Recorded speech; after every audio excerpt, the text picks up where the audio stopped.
Does your timeline have items such as machine learning, hashtag AI, hashtag chatbot, and then talking all about how all these items are going to change the world of IT that we live in? Confused? Wondering what all the fuss is about? Hi there, I'm Mike Talks, and in this presentation I'm going to give you an introduction to some of these topics. In AI and testing and chatbots, oh my.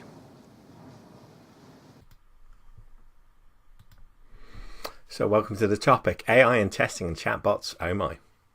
Let's find out more. So I'm Mike Talks, I'm a test manager. You might have seen me tweeting as TestSheepNZ. Why do I think I can talk to you about AI and testing and chatbots, oh my? Well, a little bit about myself. I studied physics and astronomy at university.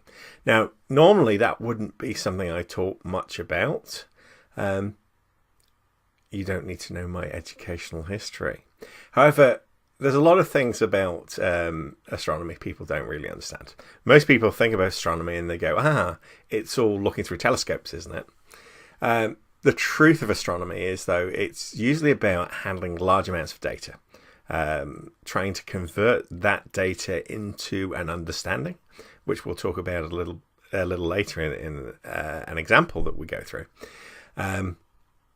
So, yeah, that background of data handling is really, really key, but so is some research that I did after university into intelligent sensors for British nuclear fuels.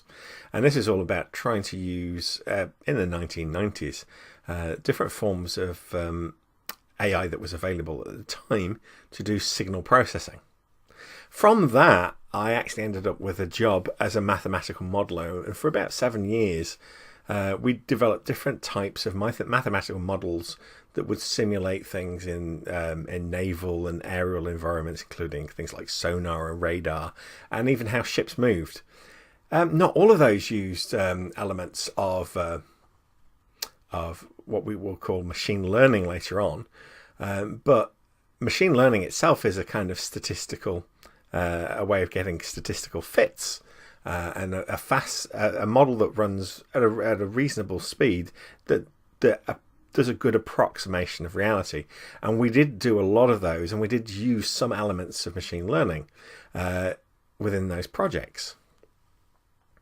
And that's why in the recent years, when a huge amount of interest seems to have come through on machine learning, it seems to have been a real boom interest subject about in the 1990s. It goes quiet, and then in the recent few years with the breakthrough in particularly big data, because as you'll see, data is a really key thing in using machine learning, and the increased power, of course, of computers today rather than in the 1990s. That's been really important. So an overview of what I'm going to talk about today.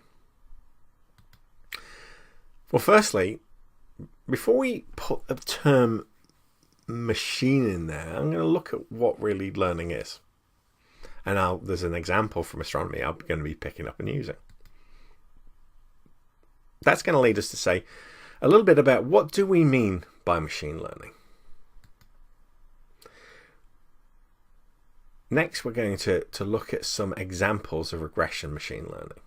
This is a particular type of machine learning that you can do, and we'll get insight as inside as I want to do in this presentation, but I really want to get a bit of a hands-on feel for these things.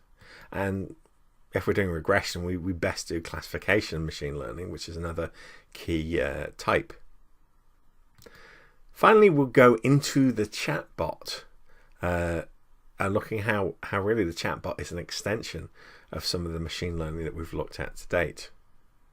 Now, as I said, rather than talking at these things at a really high level, I really want to peek inside the box a little bit. So I've created a few examples here that we're actually going to look into, and there'll be some code examples using Python that we'll be using, and actually running a program, seeing what is coming out of our machine learning component, and it'll be interesting.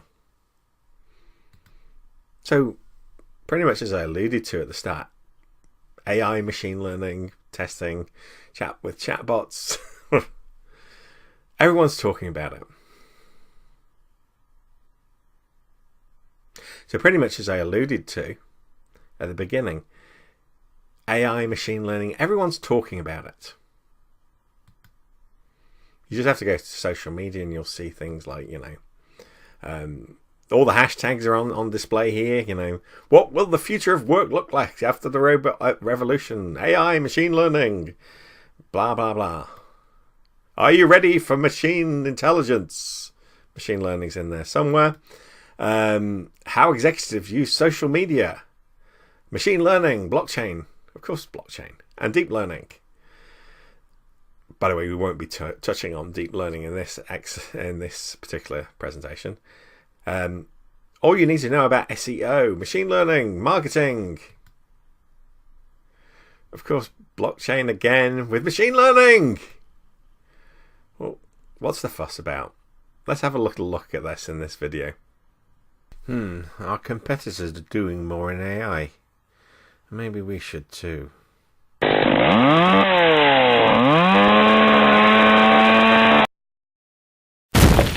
Hey Obi-Wan, I've got your AI right here. It's got neural networks using big data for chatbots. Did I mention it's also got DevOps? It's also got DevOps.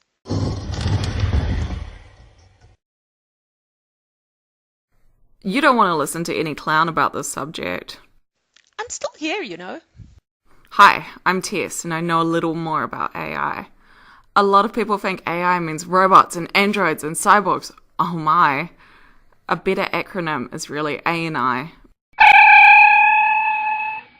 meaning Artificial Narrow Intelligence.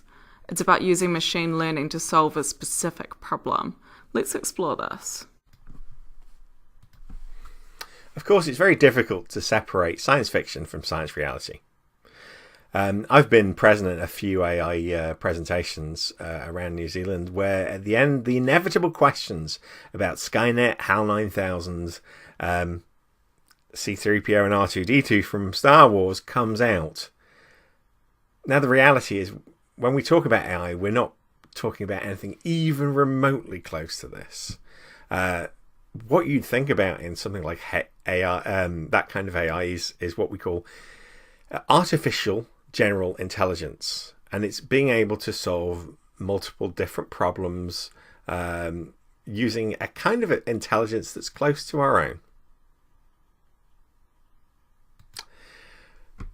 As alluded to in the video, what we're often talking about here is the term ANI, or closer we just tend to use the term machine learning, and that stands for Artificial Narrow Intelligence. It's an ability to do and process a singular task. So it's much closer, right? Rather than a machine, a supercomputer, super intelligence. It's more like being able to just sort tasks into particular shapes. This is this type of thing. It's a form of pattern recognition, which is incredibly hard to do with conventional computing, and we'll talk a little bit about that later.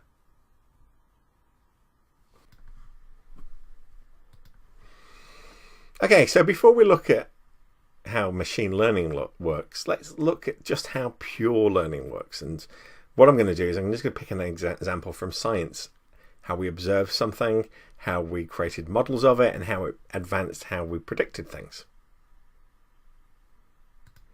So we're going to go back all the way to the 16th century, and there's an astronomer at the time called Tycho Brahe, who is busy with his sextant. It's a time before telescopes, so if you're a good astronomer, you're up a tower measuring the stars and their position in the sky using a sextant. And in his book he catalogues every night the relative positions of the stars, and he does this again and again and again, and he builds up about 2 decades worth of work, which is great. But at that point it's just data. It's just data, and it doesn't really mean a lot. So eventually he passes this information on to a mathematician. There's no computers at the time. And this guy, Johannes Kepler, starts working with the data from just a year before Tycho Brahe's death. And after about 11 years of analysis, he notices certain patterns. And he puts it down as a series of equations, which are called the three laws, Kepler's three laws of motion. And they're good and they're useful. In fact, Newton takes it and develops even more rules based on this. And people can see the value of it because they can predict where things are, particularly where the planets are. Because up till this time, planets were always a bit difficult to work out where they were. But Kepler has developed a model that allows that to happen really easy. But in the mid-19th century, there's a bit of a problem. It's about 1850, and there's a planet beyond Saturn, Uranus, that's been observed now for almost 100 years, but its orbit's a bit weird. They're watching it really, really carefully with their telescopes, but it seems to be being pulled by things. And using Kepler's law and some of Newton's laws as well, they think there's something out there. So everyone grabs their telescopes, they exist at this time, and they point it in the direction where they expect this other thing to be. And literally within weeks of each other, several astronomers each discover Neptune. Now this is really good because its ability to predict new things helps to validate the laws that Kepler's put together, that both Kepler and Newton have put together. If this thing was in some completely different direction, it would have kind of said, well, how come these laws aren't working? But they align with the laws really well. So that helps to justify, not only does Kepler's law help to work with Tycho Brahe's data, but it also means that when we find new things, we can predict them.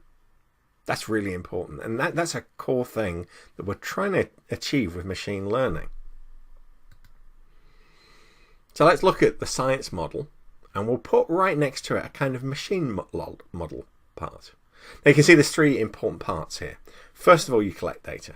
Then you perform analysis. And then after that analysis, you've got something that allows you to predict in the future. Now in astronomy, or any kind of science, our data is observations. We collect lots and lots and lots of observations. We then put them through an analysis phase. And if you've done science at school, that it could be creating an equation, but it could just be putting it in a graph and being able to use a graph and hopefully a trend on those graphs to predict things. Now, of course, everyone hates maths, but the power of an equation is it allows you to predict things. It allows you to say, well, given this and that, I can predict something new. And that's really important and powerful, and it's how we can go, okay, we only know two things, but we can predict a third thing, that we've not measured up till now. Now you get the same thing in machine learning. And this time, collecting data is literally, we have data, and we put a portion of it to one side, quite a sizable portion, that we're going to call training data. And then we get this training data, which should include both inputs and what we expect to get out of it. We put it through some form of machine learning algorithm where it learns a set of rules around it, which is great. But the real power comes when we can use it to predict. So hopefully, if we've done our steps collecting data and analysis well, we've now got something that allows us to predict against new test data. So new sets of data that we've not used to learn on, we can predict new things. It's got a level of accuracy, but these things often are, with machine learning, it's not 100% accurate. There can be a little bit of mismatch, and we'll talk a little bit about that going forward. Okay, so as we've said, when we're talking about AI, we're not really talking about the stuff of science fiction, the HAL 9000s, the Skynets. Nope. That's artificial general intelligence. That's being able to mimic us as human beings. And we're certainly nowhere near that at the minute. Generally what we're talking about is artificial narrow intelligence, and we'll often interchangeably use this with the term machine learning, and I'll often be using the term machine learning more throughout this video, just simply because it's the more in vogue term at the minute. And when we're talking about that, what we're really talking about is we're talking about a system which, given a set of inputs and expected outputs, uses an algorithm to reproduce similar behavior. So here we're talking about a system which, given a set of inputs and expected outputs, uses an algorithm to reproduce similar behavior. Now from this, the system can then be used to make future predictions on the data that was not originally provided, and it can do this with a degree of confidence, and this is really important. When Kepler came up with these laws of motion, they didn't just apply to all the data that he'd been given by Bra. It was really important that those laws would apply to new things, and that's why being able to discover new things, applying those laws, is really important. It's great if we can build, it's called fitting, use a machine learning algorithm that fits to the data we've provided, but really the value of the machine learning is we can use it to apply to new data and new scenarios that come up. That's where the real value is. And often to do that, of course, we need to follow something that's very like testing. Now, to really understand this more, we're going to look at this in the next section, where we're going to explore putting together a machine learning algorithm for a toy car and how it moves.